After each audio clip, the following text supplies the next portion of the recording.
Have joined me on the news at 7 to discuss the insecurity in Katsina, security expert Captain Bish Johnson.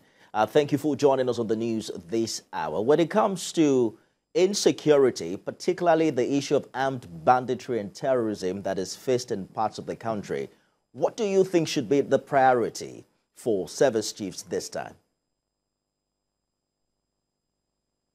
Well,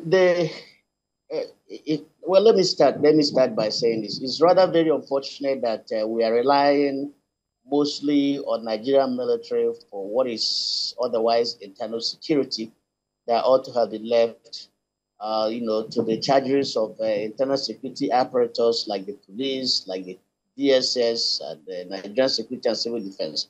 Having said that, the priority of the service chiefs have to be focused on everything about security, since they're already fighting insecurity, whether they are bandits or non-government or kidnappers or armed robbers, anything that is going to result to loss of lives and properties, breakdown of law and order, all of them aggregated ought to be their priority. What do you think, as you sub the authority, of the police, the civil defense and DSS you mentioned earlier, particularly in the Katsina crisis? Well, what baffles me really is I don't know where the DSS has been in all these insecurity issues that we're having in the country. Every day they are mad in one kind of political crisis or the other, leaving pretty much their primary mandate of domestic intelligence. The DSS also is the premier institution in terms of gathering of domestic intelligence in this country. But so far, I don't think they have played much of any important role in that respect. Their job ought to have been to infiltrate most of all these places where they are wreaking havoc on Nigerian citizens and gather as much intelligence as possible.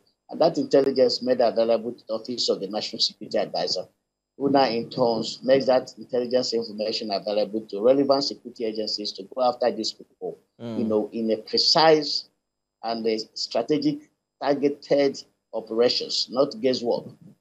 Well, to be fair to them, we hear from them once in a while giving warnings about impending attacks in parts of the country. But what is the role of the people in this intelligence gathering mix, and how do security forces get the people on their side?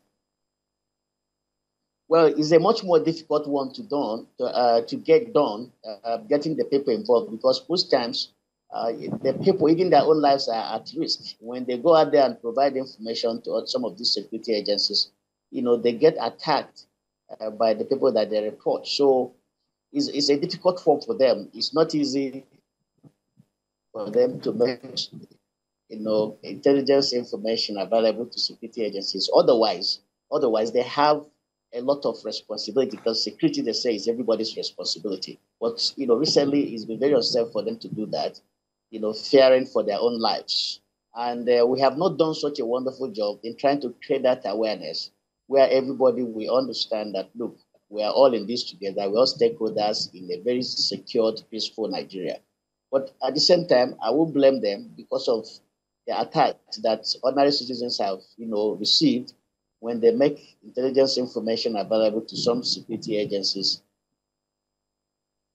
Well, you make it difficult to prefer a solution. Are you saying we're in an impossible situation in that regard? We're in a very, very difficult situation. What I'm saying now, I said it in 2013, that a lot of research, this research was done by Rand Corporation of America. They came to the conclusion that, to dismantle terrorist organizations have always taken about 20 years for some countries to be able to do that. This is not a clear-cut symmetric warfare where there is, clear-cut, victory. In most of these instances, you don't even know who your enemy is. You don't know who you're fighting. And so it's much more difficult than a clear-cut symmetric warfare. All right. So we are in a very serious, we're in a very, very dire situation. And we have to drastic measures will be required for us to be able to get out of the situation we're in right now. I don't mean to sound pessimistic, but I'm just trying to be honest with the situation that we have at hand. Well, Captain, we'll keep searching for that silver lining in our dark clouds, and I think it's the responsibility of the service chiefs now to do their bit. Security expert Captain Bish Johnson, thank you for joining us on the news at 7.